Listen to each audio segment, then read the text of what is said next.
All right, welcome to another episode of the Dre Smiley podcast, Trending Tuesdays. So, Smiley, let me ask you a question.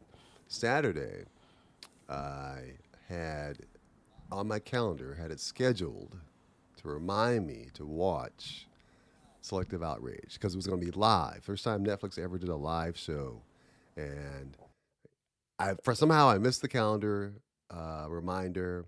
10 o'clock. I went on to try and watch it. I couldn't watch it. And I'm like, oh, man, I'm never going to be able to see this. I got to wait. But fortunately, the following day, I was able to see it. Have you You seen know it? what? I The, did net, the see it, Netflix and Chris Rock I didn't special, watch it Selective live Outrage. And if you because have, what did you I think mean, about it? Chris Rock. I'm not knocking him. He has talent. He's not one of my top favorite comedians, so I Okay. was glad he did his special. I'm glad he. I heard he made 40 million for this Yeah. special, so I'm excited for Okay. anybody who's successfully making stuff. 40 million for an hour, hats off to him. But when I found the Wow. Selective Outrage, I thought it was very informative, educational. I Yeah. didn't think it was that Yeah. funny.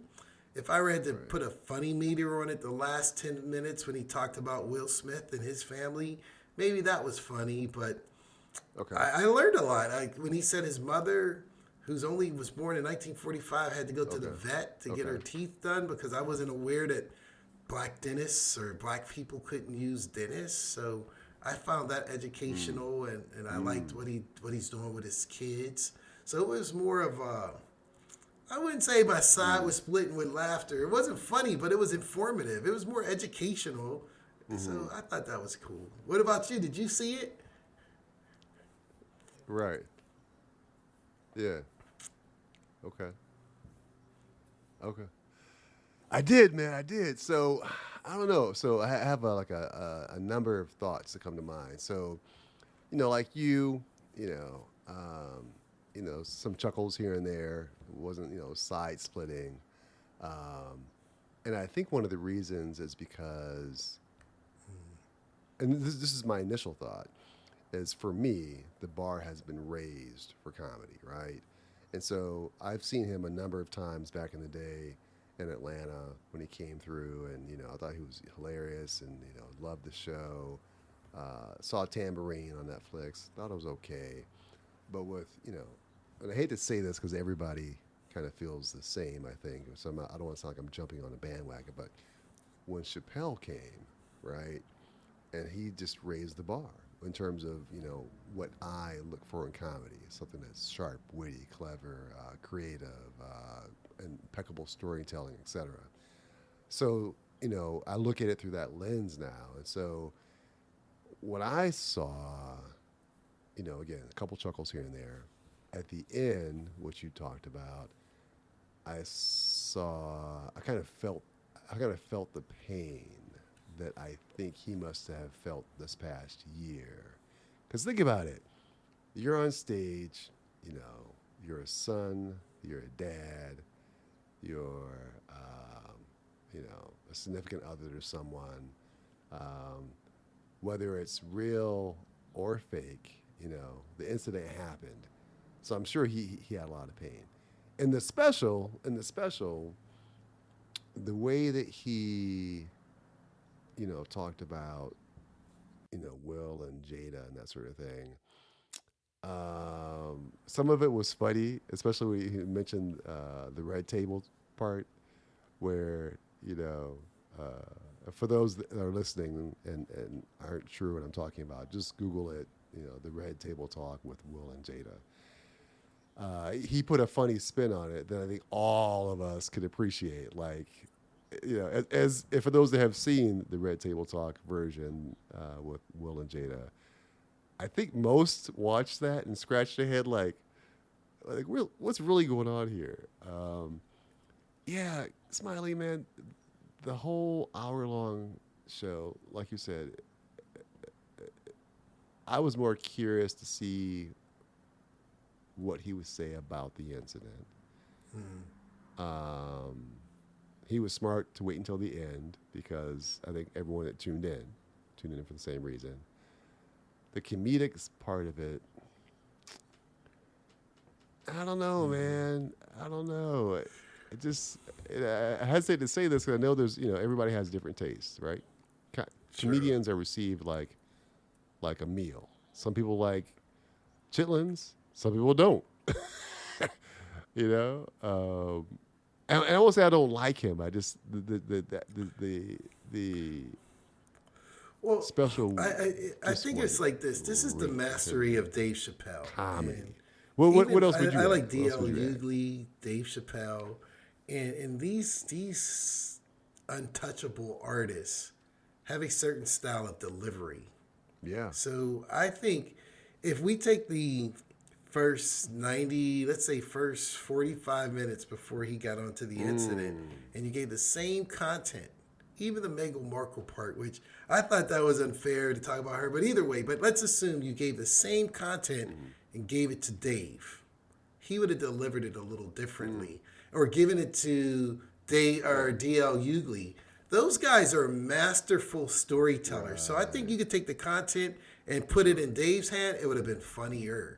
And DL Hughley, because their style is different, where he marches back and forth across the stage. He's moving. It's a lot of nervous. I don't know if it, I mean, that's his style. He's been that way forever. But Dave stands there and he invites you into his story. You feel like you're there. That's the And style. Yeah, yeah, yeah.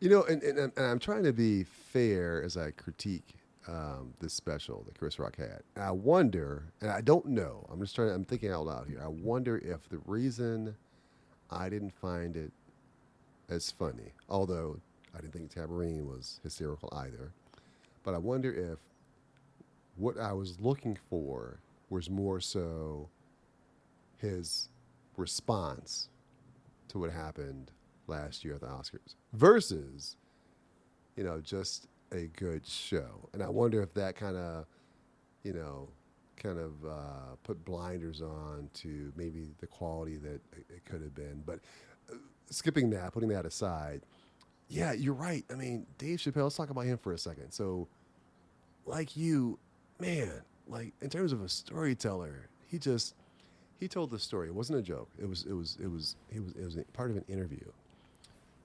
And he was sharing a story. And again, it wasn't a joke, it was just part of an interview where he shares something he saw on the Discovery Channel. And I ended up having to Google this because it was just that mind blowing. And the story was about how he watched on the Discovery Channel how these bushmen, right, when they would go out into the bush to hunt, they didn't know where to find water. And they would go out for like days, weeks on end to hunt. But they didn't know where the water was. So what they would do is, this is a story that Dave's telling. And I'm not going to do it any justice. I'm not trying to tell it like Dave Chappelle did. But just the kind of storytelling that he does, this story is one of those he would probably tie a joke to. At any rate, what the Bushmen would do is take a mound, like an anthill, it's like, 8 feet tall, and create a hole in it just big enough for the baboon's hand. And he would make sure and do it where the baboon could see him creating the hole. And apparently baboons are very curious. Then he would take these seeds the baboon eats, and he'd drop them in the hole, right? And so then the baboon, in due time, would come over there to the hole, put his hand in there, grab the seeds. Mm-hmm. Once he makes a fist, because the seeds are in the hand, that hole now is too small for him to pull his hand out, allowing the bushman to come over. And stay with me on this story. The way Dave ties something to the end of it is just, again, kind of a sign of the skill he has. The bushman comes over to the hole where the bamboo is trapped and, captures it. And as soon as the baboon is captured, lets go of the seeds, right? Because it's kind of reflex. Had the baboon let go of the seeds earlier, they could have escaped. Okay, so then what the bushman does is put it in a cage and feeds it salt. Water. As much salt as a baboon can eat. And obviously when you eat salt, what do you want afterwards? Something to drink. Water. So then what the bushman does is, after feeding it all the food it could eat, or salt it could eat, lets it go, and the baboon makes a straight shot for the water, which the Bushmen have no idea where to find or how to locate it. And once they find the water, they go hunting next season, the cycle starts over again. Dave said that's how he felt when he took the deal at Comedy Central in terms of feeling trapped initially, right? He said he was smart enough to let go of those seeds before, he lost everything. But again, that's kind of a long story, but it's one of those stories that, again, Dave Chappelle is just good at taking something that draws us in, right? That draws us in. He is, and then going back to Chris. Yeah, man. Chris Rock. He's one of the best. Like I said, he was educational. Like when he talked about his mom, and that's amazing, beautiful what he's doing with his daughters. They're in Paris taking culinary school, and the journey that he's experienced, and maybe a lot of successful blacks or minorities are experiencing because they're first generation wealthy or has some money. But going directly to the incident, I don't know, like. When I saw it happen on TV, I didn't see the Oscars, but I saw the clips. My initial gut was it wasn't real. It's because those are actors; they know how to go with it, and I'm put on my. And once again, I'm being a little skeptical because I like to. Hollywood is the land of fiction; they create stuff, right. But I just don't know. Growing up in Philly, as Will Smith did, I grew up in Pittsburgh. I see several of my share of fights, fist fights, or it's people just getting knocked out. I've seen zero dudes slapping another dude in anger. How many slaps? I've seen a lot get sucker punched. I got a lot get a jab.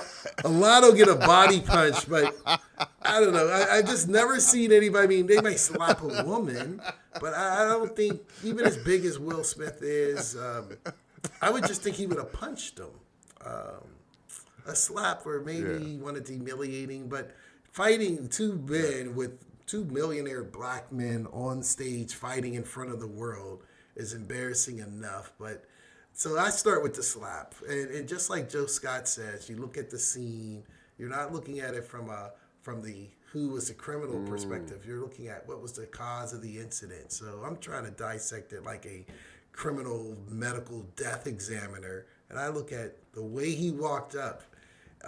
You can tell.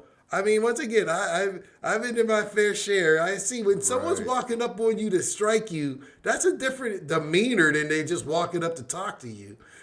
Chris Rock grew up in New York, and he got brothers. He knows when they brothers right swing on him. Yeah. Well, the problem is, I think brothers. Chris Rock hadn't been to the hood in a minute. He got a truck driver brother he talked about in the episode who talk about whoever's at the family reunion. Yeah. Those they ain't wealthy. They ain't changed their character. You go to a family reunion, you know that family member that's walking up on you to shake your hand versus to swing on you. And he may not smack you, but he may punch you. Yeah, so I don't know. Certain things you don't lose. So right. Right.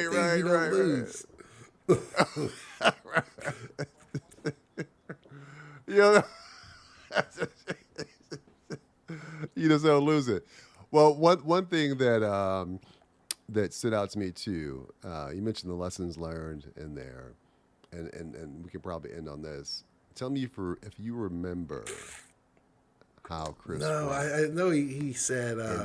Remember what he said? He said that still hurts, or that hurts. Did he like that? That hurts. And he said the words, words don't hurt. I mean, and once again, everybody, even some of our podcasts talked about how we got talked about. As that's part of our culture growing up in the hood. Everybody talks about you. I was the youngest. Everyone picked on me. Everyone, the Joneses. Exactly. And she's from Baltimore, and I don't think they was raised wealthy. Will Smith that's how wasn't you get raised wealthy. accepted, He was right? It's talked kinda about like in a the rite of hood. You get passage. talked about with your clothes, your shoes. I didn't. When I was a kid, we got our shoes at the grocery store. I didn't know there was shoe stores. Once again, like my shoes was next to the cereal boxes. And so I mean Jada and Will, he's a comedian. They're in the front row. Who doesn't get talked about? I don't think that would have been enough. They talk about your mama, your grandmama. You might fight over your mama and grandmother, but Right. I mean, this is your woman. I mean, okay, dude, you've been talked about your whole life. So, Yeah, that's right. Yeah.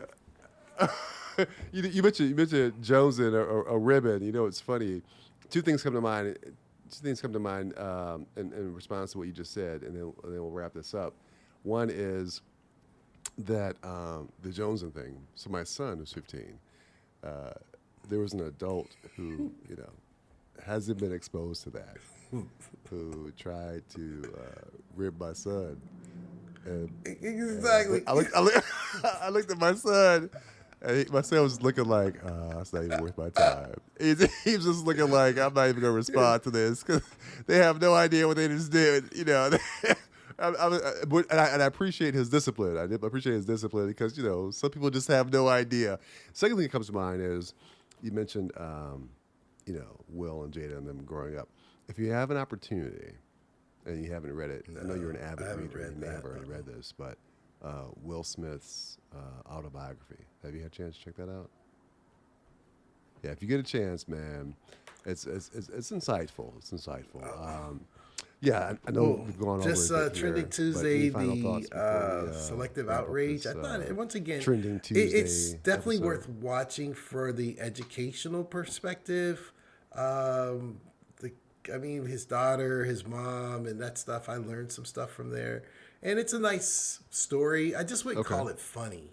It's good informative. It's good information to learn, but I wouldn't call it funny. But I would call it informative. Right.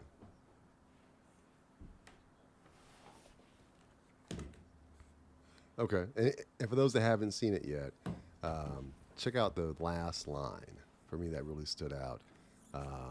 And I think it carries weight. It's meaningful. The last line of the special, and with that, we'll end this episode.